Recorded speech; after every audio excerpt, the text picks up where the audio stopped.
Today, we have kind of a bittersweet show for you guys. And the reason why is because 50 of some of my favorite episodes all got deleted when we changed podcasting platforms. And so we really do want these messages to be out there. So we're going to kind of like at our leisure start popping in kind of replays of these episodes, but we're recording them for the second time. So we've had a lot of questions like, okay, well, what is low drag, high impact? Or what do you guys mean by being your dream home? Because you guys, our listeners, have clicked on these episode titles and they haven't played for you guys. So we're going to try to re-record one of those today. And this is a concept that Elisha had right after we had our third child, Lewis.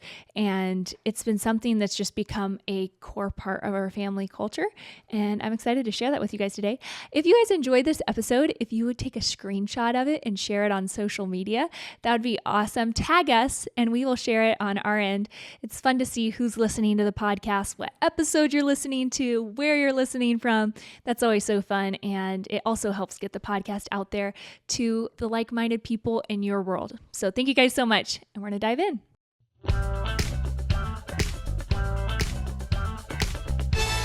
The Now That We're a Family podcast. Catherine Joy, as you mentioned in the introduction, this is kind of a bittersweet episode because I'm not going to lie, finding out that we lost those like 50 plus episodes was pretty, I didn't believe it for a really long time. Yeah, basically we haven't believed it for the last year. We're just like, oh, we'll find them. We'll find the extra downloads or whatever.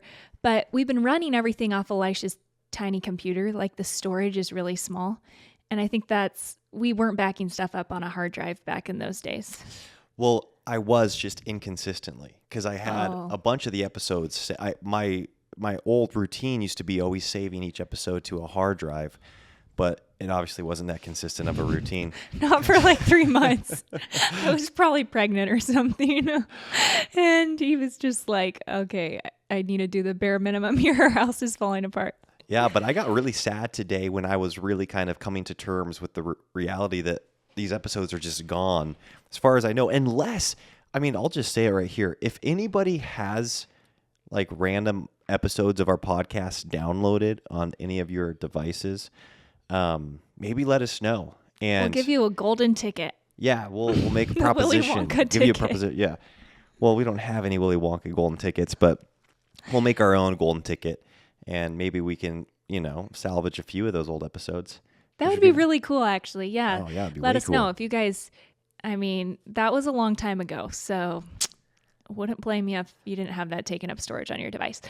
You guys are going to have to forgive me for checking my phone during this episode because I ordered groceries right before we started. And last time the guy delivered the groceries when we were recording, and he was out there for like 15 minutes pounding on the door. Yeah. He didn't leave though. He did not really leave. stuck it out. So I don't want to put him through that again tonight. Okay, so you got your phone. Very unprofessional, Katie. I'm kinda Well, you know disappointed in what? you. There's not really much about this podcast that's professional. Okay, so this concept, being your dream home or becoming your dream home, as Katie mentioned, is something that I just kind of like thought of. It just came to me. The profundity struck me one morning when I was rising to go to work. And really what it came from was, I think, feeling like we were in a place where we weren't able to maybe purchase the home that we always wanted to purchase, or go on the trips that we wanted to go on, or just live the life that we had at times past said, this is who we want to be doing this. We want to be, traveling to these places, living in this type of home, driving these types of, whatever it is, material things, Well, relational things, just all to sorts of things. Give them context. We were living at that time in a townhome, and the people next to us, if you guys have been longtime listeners, they were big time like screamer, crier, like we never knew if we should call the cops or not, basically. We'd like lay there listening at midnight, like, should we call the cops? Should we not call the cops? And someone would show up and like de-escalate the situation. And that happened a lot. So that's it was pretty stressful. I'm sure some of you have been in that living situation before when you're just sharing walls and you aren't sure what's your responsibility and what's not.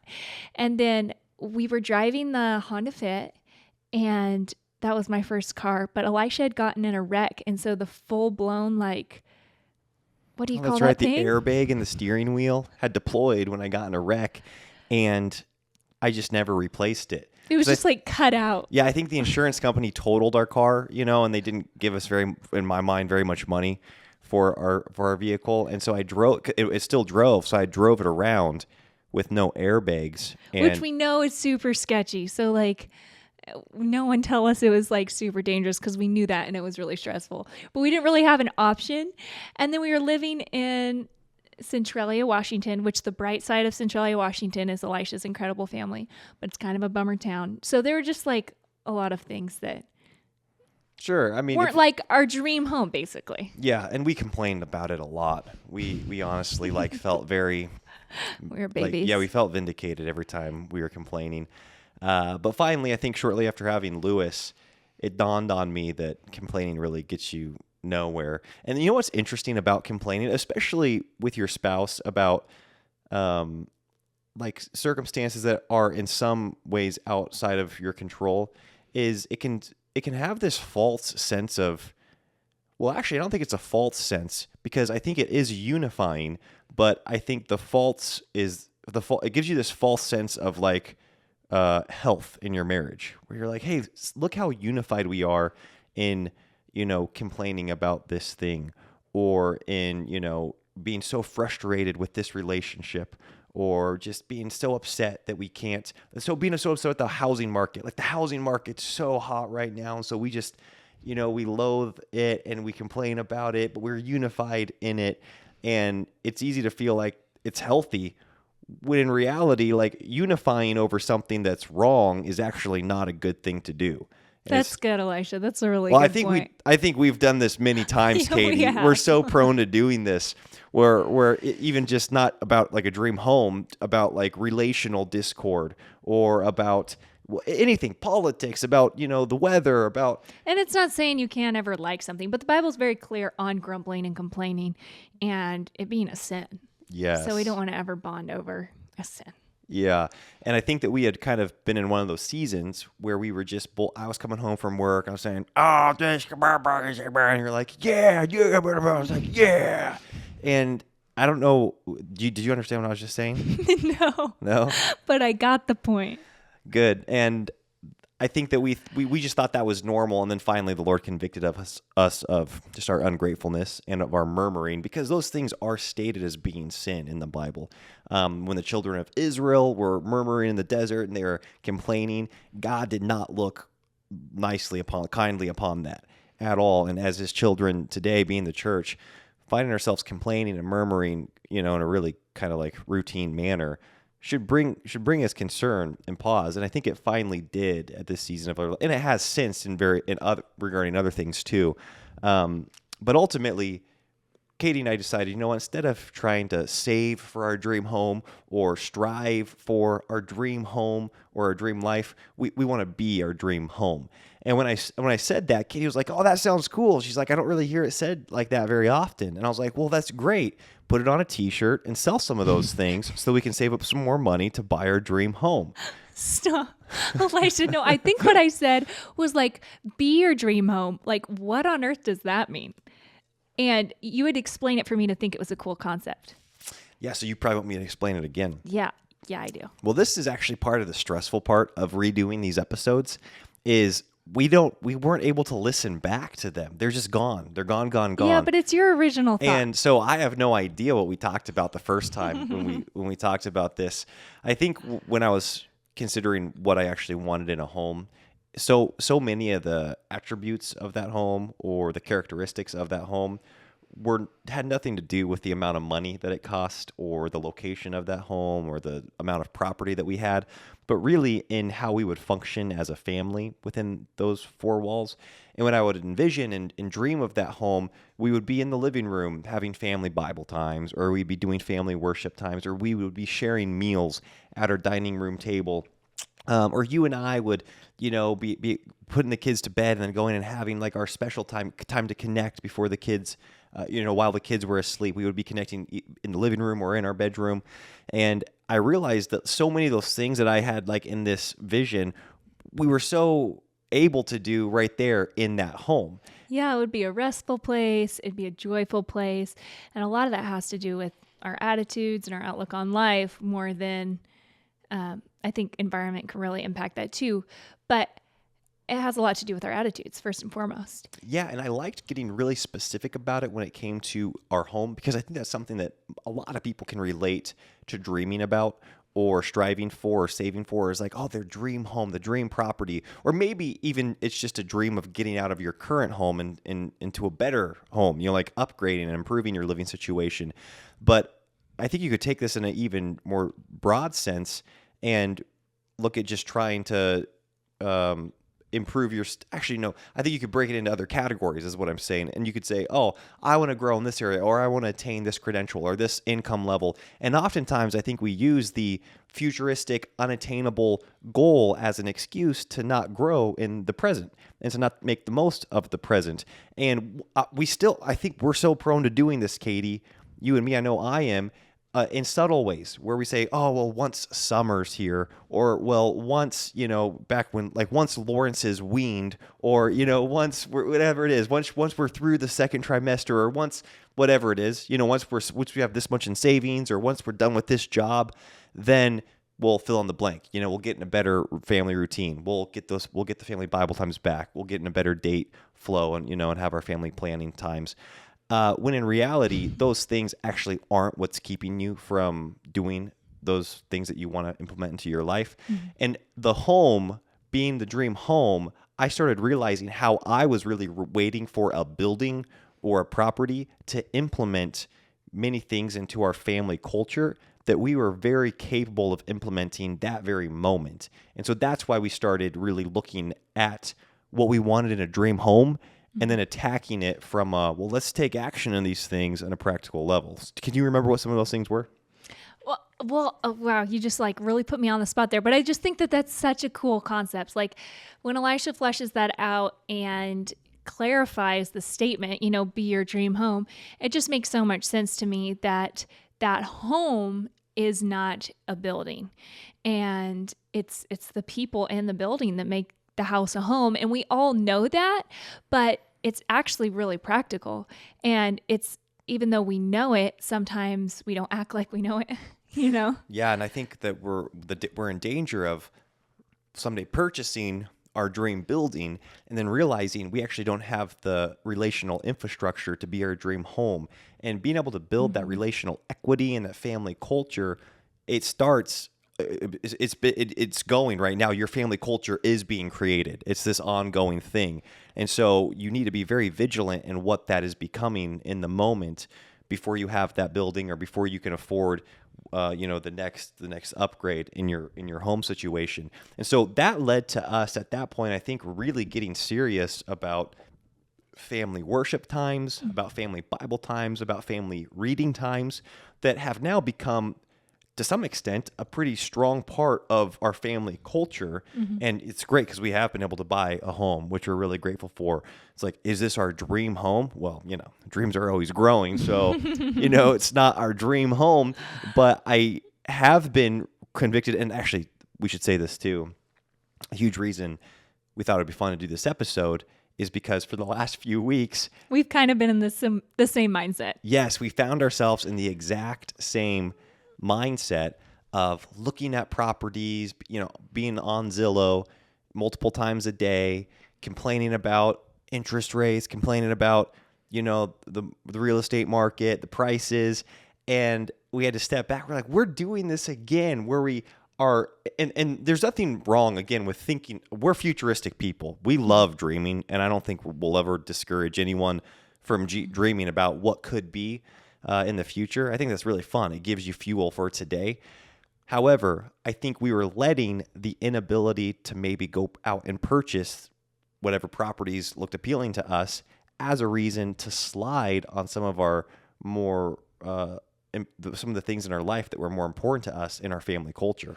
Well, yeah, like having a 10-acre property is not going to change our kids' disobedience issues. You know what I mean? Like, a couple of our kids are going through stages where chucking stuff over the fence seems like a really fun idea, even though they know they aren't supposed to do it. And my brain goes to like, see, we need to get out of a neighborhood so kids can just throw stuff. Excuse me. And it's not going into a neighbor's yard. Like, we need to get out of the suburbs, instead of thinking, okay, that child's behavioral naughtiness is going to show itself in another way in a new location. Just like my impatience and frustration as a mother is going to show its head in another location, in a nicer home or a bigger backyard or whatever that is. And so instead, Elisha and I focusing inwards, like, okay, what can we do right now as a family? How can we train our children? How can we be more on top of these issues and seeing what children need more time, what children need more discipline, how to connect with their hearts, all that stuff right now. That has made our home so much more enjoyable in 2 days, Yes. because this is all really fresh. Actually, it's like so ironic that we're recording this like years later, because I feel like we were not in this position for a couple of years. We were just so happy to have bought our first home here. Yes. But now again, we're kind of like having some growing pains in this location. And it's a really good time to remember and to reflect on, no, we can't wait around for that building. Like, we need to just be our dream home now. Yeah, it is crazy that you and I both, I think, said the statement, well, this wouldn't be an issue if we had more property or if we were out in the country, rather than taking ownership of our children's disobedience and the heart of the issue, and taking care of the sin and training our children. We were just becoming total victims of where we were living. And what's crazy, go ahead. Oh, or sorry, I hate when I cut you off. No, I get excited when you cut me off, because I know it must be really good. No, stop. Like, now the pressure's on. Or I was saying, viewing it as like, oh, this location has these opportunities for a new training ground. So maybe this wouldn't be the exact same issue. Like, we wouldn't be so on display here with all the neighbors looking at our yard. But at the same time, that poses some great opportunities for a different kind of training ground that we might not have in a different location. That's exactly right. Every situation that has unique challenges also has unique situations. Every situation that has unique challenges also comes with unique opportunities that will be specific to that unique opportunity or that unique situation. And you might lose those opportunities. You probably will lose many of them when you move on to the next circumstance or the next situation. And that really started occurring to me this last week as we were convicted of us kind of, pawning off our parenting and saying, oh, well, instead of parenting, we're going to wait for a property. And then we were finally convicted of that. I also started realizing the opportunity we have with our neighbors. I mean, the fact that we do have multiple neighbors breathing down our necks every day is actually an amazing opportunity for evangelism. And just so you guys know, like, when we say breathing down our necks, all of our porches are second-story porches, and that's how we get out our back doors. So, like, we all literally like look down into each other's yards. Yeah, we've got this split level house. Yeah. We love our home too. We don't think that we're like in a bad living situation. We think we're like, really, really grateful. We live in an awesome town in an awesome neighborhood. Like we said, it was just like the close proximity to people. We were like, oh man, like, it was just feeling a little claustrophobic. I'm sure a lot of you guys can relate, and some of you guys are like, what? And then random stuff like, well, yeah, I'll say that later. Okay, so you go ahead. But basically I was just trying to reiterate, and I'm failing to, what you said. There are unique opportunities in whatever your situation is. And I don't want to look back at this season of life and say, boy, there were so many great training opportunities for our children to learn how to respect other people's property, because they can reach over with, like a paintbrush and paint the neighbor's house. They need to learn to respect their property and not do that. And they need to learn how to interact with people when they do wrong them, when they damage their property. They've got the opportunity to interact with these people when they do wrong them, and they either damage their property or they say, or they damage that. I think Leon and Lucy were chucking apple cores over the fence, and they were hitting these other little kids, and the grandma of those kids who lived there was getting pretty upset about it. And that was after Leon, I go out there and he's throwing dandelions from our yard. That's like a dandelion pit, into her yard that doesn't have a single dandelion. And I was like, Leon, what are you doing? And he's like, I'm throwing dandelions over there because she doesn't have any and I want her to be a part of the celebration. Wow. What a benevolent guy. Anyways, yeah, they had to write her letters and Yeah, carry them over bring them to over. our, And that was a yeah. good learning It experience. was a great learning experience. And then I even think of, for myself, having the opportunity to, one, share isn't that a crazy thought, Katie, babe? It's like faith comes by hearing and hearing by the word of God. And God has made it so that the hearing of the gospel of Jesus Christ is what is like the catalyst to salvation when that is mixed with faith. You know, when they believe the gospel, salvation comes upon that person. And I look at the opportunities for myself within our neighbors, the neighborhood that we have right here, with so many people that I get like triggered by or frustrated with. And I know for a fact that these people are not saved. And it's literally crazy that God has made it so that the hearing of the gospel, when it's mixed with faith, brings salvation. It's like you hear the gospel, you believe it, and then salvation comes upon that person. And I've got an opportunity to share the gospel with so many people within, our arm's reach, basically, of where we live. And yet many of them, I've not taken that opportunity. In fact, like 2 of them have I taken the opportunity to actually share the full gospel with them. And when we leave, or if we leave this neighborhood, who will be the person to share the gospel to these people, to these children, that are hoodlums in the neighborhood, or to the neighbor guys that just drive me crazy with what they listen to in their music and stuff. It's like, boy, I don't know who's going to present the gospel to them once we leave. And I don't want to miss that opportunity. But even in addition to the spiritual things, and the opportunity for evangelism, I don't know how many times I've said, like, oh, when I have property, I'll love working out in my yard.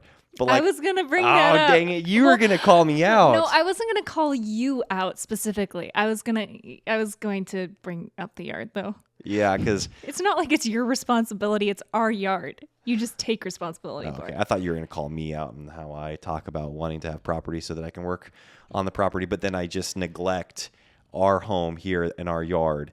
Like it's...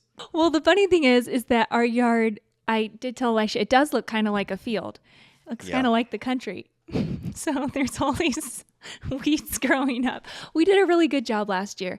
And this year it's kind of one of those things that it's so easy to, our fence blew down. So it's just shipshod until people come to fix it. It's going to be a couple months. And so regardless of how well the yard is mowed or cared for or whatever, it kind of makes you just want to be like, well, we aren't going to want to be in our backyard anyways, because there's like 2x4s sticking up all over and stuff. Yeah. And I can do the same thing in our home. I think it's really easy as homemakers to be like, well, all the cabinetry's chipped, or like the walls are stained, or the trim's fallen off the walls, or these things that it's easy to be like, well, our home just can't be a restful environment. Instead of, and I've had to remind myself of this at every place we've lived, in our little 1-bedroom or 2-bedroom apartment that we got when we first got married, and just our trailer. Well, I didn't do a good job of this in our trailer. Well, what I'm saying though is that when you... I was trying to bring up areas I did a good job of this. Sorry, I was trying to emphasize your point by saying I think we both felt victim when we were in the trailer. We're like, what's the point in trying to make this nice? This place stinks.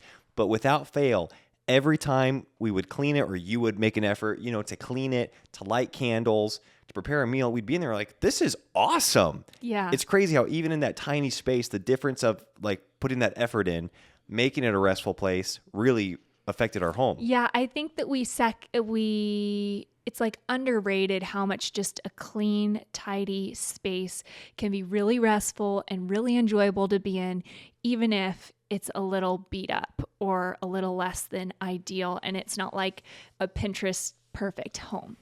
And there's just so much we can do as homemakers to make our home joyful with our attitude, and when we're content and thankful, and then to make it a place practically where it's peaceful and there's good meals and we have that fellowship there. And it's just been something that I kind of can fall off the bandwagon on and then get renewed vigor and like, oh, let's make this a beautiful space. Even if it's not the dream home, I can be our dream home. You know, it's remarkable, Katie, how a couple days ago when we decided to stop complaining and actually invest into where we were at, the joy and the satisfaction and the peace that really filled our home was noteworthy. It really, we both felt it. There was so much joy in our home. The kids felt it. They, I think, responded in a really positive way. And it's not that the futuristic dream went away. It really is that in fact, I think that that's bigger than ever, more solidified than ever. But I think we actually both realized that that futuristic dream is not going to be what we thought it was going to be if we aren't making the most of where we're at now and growing in the areas that we want to be growing. And when we say growing in the areas that we want to be growing, I don't think that we can come back to our priorities too many times. When you say like, wait a second, my faith, am I getting up and, communing with the Lord on a regular basis? Am I in his word? Is my worldview being shaped by his perfect word? Are my thoughts being formed because of what God's word is teaching me and showing me? Am I singing praises to him? Where am I at in my marriage? Or am I pursuing my spouse? Are we growing in intimacy and in knowledge of one another? Then where am I at with my parenting? Is my heart turning more and more towards my children, or is there starting to grow between me and my children this I guess like crevasse where they seem like an addition to my life rather than something that I really want to build my life with, somebody I want to build my life with or like invest into and create a life with.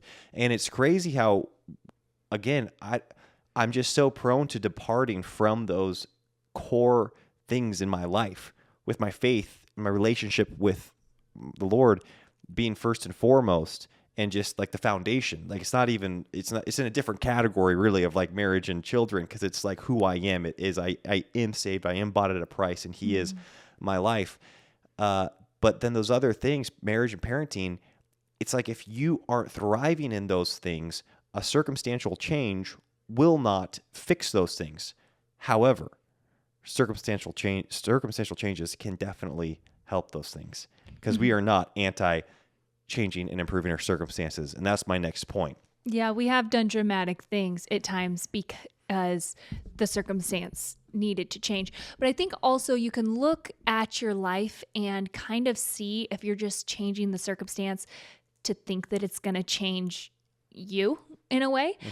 If there's a pattern of behavior, but the same things stay the same. Yeah. You know what I mean? I think kind of in terms of that whole quote, like when you get married, it doesn't change you. It just reveals who you are. And I think of that, like you're the same person single when you're married. It's just like more on display. Yeah. And that can be, it's not going to fix your problems. It's just going to kind of reveal them. And I think of that in terms of our homes too. Like there's always things to see that are wrong. The most perfect place, we're going to move into that home and wish that something was different. And if we've trained our brains to see what is wrong, looking around our house and do that all the time, then that's just kind of like a groove. It's not kind of, it is a groove, a pattern of thinking in our brains. And we will transfer that pattern of thinking to our new home. And I think of that even the last few days when we kind of came to terms with like, you know what? We can't buy $1 million home right now. And that's kind of like all that's on the market. And our brains just started seeing what was good about where we were at. Yeah. And I've never been so thankful for our home and just seeing like, wow, we were able to host like 5 of Elisha's siblings and their families this week. And it housed us so great. And all these blessings of the space that we get to live in right now, just from changing that pattern of thinking and that joy and that whole groove of thankfulness. Yes. We could take into the next place that the Lord leads us to. Yeah, it's almost, exactly. I think that's so true, Katie, babe. And it's crazy because things do change. Like the kids are going to grow up. You and I are growing. We're changing as people. We're going to grow old. Yeah, we will grow old. Hopefully. I want to grow old with you. The seasons will change. Relationships, some will come, some will go. And so it's like, why, when you acknowledge that and you accept that, it does make it a lot easier and like a lot more urgent to maximize the current place that you're in. You're like, oh boy, like right now this town is great. It might not always be great. You know, right now the weather is this way. Well, there are opportunities when the weather's this way than more than when it's the other way. And you really want to leverage those things. And the same with the age that our children are at, the proximity that we live to certain places right now in this home is unique to Different here. classes we go to, stuff like that. If we were further out of town, we couldn't make it to our classes. Yeah. Yeah, there's so many blessings to the situation we're in.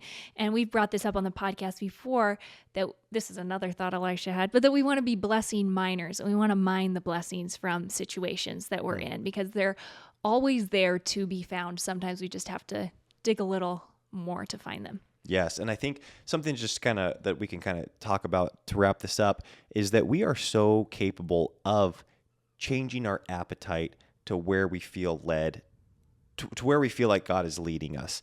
And by what I mean changing our appetite, I think that it's so easy to say, oh, well, I would do so much better in the country. That's where all my affinity is towards, is having space and room and, you know, having animals and growing my own food. Well, that's a great appetite to have, but it's crazy because you can actually, with what you have now, start to really change your appetite if this is where you are. Say, you know what, I'm going to learn to be the best homekeeper here, or I'm going to learn to be the best, you know, whatever, suburb dad that I can be right here. You know, I like see him say that and his eyes glazes over. No, Maybe you could use a different title that would make you Suburb feel dad. more inspired. Yeah, I don't know what a better title would be. But what I've been, I think, incredibly intrigued by is how I have grown to truly appreciate things that 2 years ago I would have said I would never appreciate. And I had no affinity towards. I had no inclination to go pursue these things. And yet when you accept where you're at in life, you're like, okay, this is where I'm at. I'm going to learn to like these things. Then all of a sudden, you know, a couple months later, those are the YouTube recommendations you're getting because you actually are starting to enjoy learning about whatever it is, whatever the season of life that Like you're all in. the outdoorsman stuff. You've really become like an outdoorsman guy. I have become I'm not like an outdoorsman, but I've become a lot more equipped and capable. Like and I I've never gotten thought outdoor. I'd see you in cargo pants. Oh, cargo pants. Yeah, I do You that have every so them. often. You're right. I do wear those. And like all the boots and yeah, the I've weapons got some nice and boots. the hunting. I've and got nice weapons like too. that's just a total change from like the musician I married, the musician realtor. Yes, I do have a like few it. pair of jeans that are a little too skinny that I will put on sometimes, and that's still a part of who I am. I'm not gonna lie. You know, you can pull anything off. You just Elisha's the full package. But I think I'm trying to just iterate the point that you and I both are capable, and I think humans are capable of actually changing their affection and their desire towards Yes. things when they accept, like, wait, this is where the Lord has me. I'm truly not just going to, you know, I guess sludge through this, you know, and slog through this season of life. I think I'm going to learn to really appreciate living here. I'm going to make the most. When you say make the most out of it, it's like there's this, you're conceding something, but I don't think it has to be this concession. I think you can truly enjoy where you're at and maximize that time when you realize that this is where the Lord has you. Yeah, I mean, when Elisha and I look at homesteading, one, we have 5 little kids, so him and I would be doing everything, and it's like super time-consuming thing. I'm saying if we had a property. Yeah. Is there another kid that you're hiding in the? What did I say? You said we have 5 kids. Where Really? are you hiding that guy? I did. That's what I Wow. talk about every day, the 5th child Is potential. this a pregnancy announcement right here for me and for our audience? And for me, no. Oh, did I say that? It's Yeah. like, clearly that's where my brain is, though. I would love to have a 5th child We're one not day. pregnant. But just that whole concept of we've got little kids. When you look at this really practically, it's like that's going to be hours and hours and hours and hours of our days, and we might totally begrudge it at this season of life. And so when we look at that from this realistic perspective, and I've done all that stuff growing up, so I know how long it takes. And I did it with 10 other siblings. So I don't even know if that'd be possible for Elisha and I. I know some of you guys do it. But instead thinking like, okay, this is actually really nice. Like we have a really low drag, high impact life, which is another episode that, that's a statement we say all the time. But that's another episode that got deleted. But it's the whole concept of what can we do because we have such low drag with property maintenance right now? Oh, yeah. What can we do? We have an incredible opportunity right now to do more in the online space or do more outside of our little, neighborhood location because our home doesn't demand a whole ton from us. And Or it's even go to super awesome easy to maintain. Yeah, go on awesome hikes and parks, to go to different parks and hikes, to go to the lake, go to the river. Because it's crazy because I grew up on property and like we just didn't have that much time to go to like national parks or to go To travel. to go hiking, even though we were on a great property. So it's like, well, while we're here in town, let's go take advantage of those hikes and those cool, I think, properties that the government has, maintained for us, and enjoy those. Yes, that's exactly right, Katie. Or with you referenced the classes that we're taking. Like right now, you live like 5 minutes from. We both live 5 minutes from the self-defense place that you go to on a regular basis that you're training. We live like 10 minutes from the jiu-jitsu place that I get to go to and go. We both are there multiple times a week because they're very accessible to us. And we have the time to put in a couple hours. You put in a lot more hours, but at this location that's just kind of like fun and enjoyable and we're learning a new skill, but a bigger property would demand that time from us. Yes. We wouldn't be able to do that. And we'd probably have to drive like an hour to get to the location. So it's just basically not going to happen in a different life stage. I think of how much water I'm able to drink on a regular basis here to stay hydrated. Whereas when we're having to go down to the creek to fetch our water and we have to walk 300 yards, staying as hydrated as I stay these days is going to be so much more work. Yeah, that's a lot from you. Elisha, right before we started this podcast, he's like, he realized he'd like drunk 1 glass of water in the last 2 days. So maybe the creek would be motivating. Yes. I don't think I'd be able to make it down there, actually, with the dehydration that I have right now. The dehydration that I have. Any more things that you want to say? Yeah, I just love that concept of appetites. And we didn't get like just appetites could be such a conversation. Yeah, maybe we'll do another episode on that. The appetotes. Sorry. Now that's a whole nother conversation, the appetotes. But the appetites that we're giving our children, the appetites, it's easy to think that a different circumstance would give our children different appetites. Like, oh, well, if we had a lot of property outside, they wouldn't watch TV or whatever it is. Instead of being like, no, they can cultivate skills right here in this tiny yard and not have that appetite of just looking at a screen right here, right now. Yes. And actually, a family that I really admire, the Lilia family, they live in downtown Seattle. And I was just telling Elisha today, they have how many kids? 10? 10 or 11? 11 kids? Like no yard. Yes. Downtown, right? Not downtown, but like. Yeah, I think, yeah. Yeah, kind of downtown Seattle, which is not like a super family-friendly place. Oh, to say the least. Which is an understatement. And they just have the most incredible family. And I just think their boys are super masculine, they're helpful. They're not these kids that sit in the basement and just aren't really they're like the indoor kid that equipped. Can't function outside of the outside outside of basement. the computer or whatever, And I just think that it's so cool to have these families for me to picture, because Elisha and I both grew up in the country, and it's good to remind ourselves that character and skill sets and all these things can be developed anywhere. Yeah, it's like it eliminates an excuse maybe that you would have had. You know, exactly. Like when a stereotype's broken, you're like, oh, wow. Like you can, I guess if they can thrive in that environment, that makes sense. You can thrive in that environment as a Christian and they're doing it. So yeah, that is so cool to acknowledge those case studies. Yeah. It's like basically my boys don't have to be out like slinging slingshots on 100-acre property to grow up and be good men. Yeah. Be good men. Which is obvious. No, I know that's you what guys, you thought until today. You thought they had to be out slinging slingshots. and her to grow up to be good I think I men. thought it was like the healthiest way to raise boys. And I'm seeing like, you know what, like the Lord has different things for different people. And he has made it very clear that this is where we are at with our boys. And they're all really little right now. But it's like, what a great opportunity, again, to teach them to not be destructive and to be contributors Yes. and To be constructive, to be creative, to be constructive, yeah. helpful.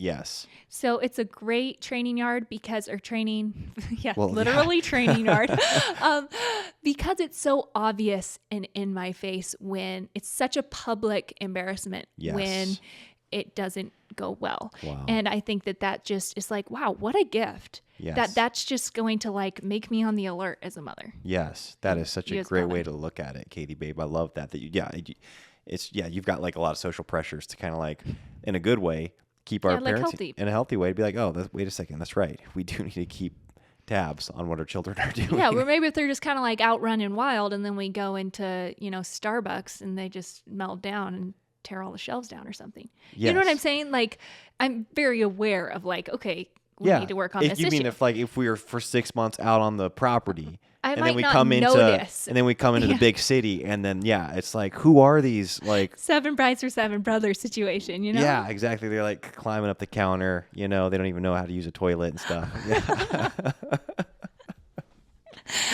Oh my word, you guys, we've like said so many random stereotypes. Like, don't hold us to any of them. Okay, it's all in good fun.